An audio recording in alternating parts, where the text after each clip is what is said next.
ভাবতেছেন এমন না, আপনি ভুল ভাবতেছেন। আমি আপনাকে বলি আপনি এই কি শুনবো? হ্যাঁ, আর শোনার বাকি কি রেখেছে না, দেখারই বা কি বাকি রেখেছে না?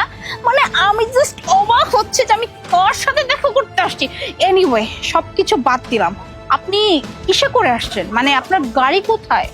আমার গাড়ি নেই। হ্যাঁ, মানে আপনার গাড়ি নাই? মানে আপনি গাড়ি ছাড়া আমার সাথে দেখা করতে আসছেন? তো কিসে করে আসছেন শুনি? সিএনজি তে? রিক্সা। রিকশায় করে আসছেন?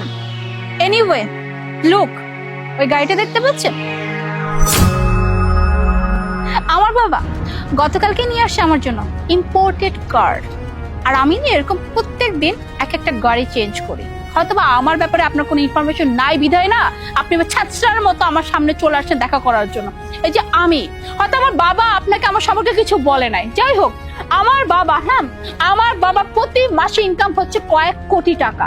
সেটা নয় বাদই দিলাম, আমার সম্পর্কে বলে, এই যে আমার যে ড্রেসটা দেখতে পাচ্ছেন না, এটা যেন তেন ড্রেস না, হ্যাঁ, এই ড্রেসটার দাম না 20,000 টাকা, যেটা হয়তো জীবনে চোখেও দেখেন নাই।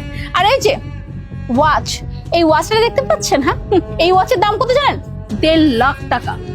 এই 1.5 লাখ টাকা তো মনে হয় সারা জীবন আপনি ইনকাম করতে পারবেন না, কারণ যে কিনা রিক্সায় করে আসছে, যে কিনা 30 টাকা দামের স্যান্ডেল পরে, সে আবার 1.5 লাখ টাকার ঘড়ি জীবনে চোখে দেখবে নাকি?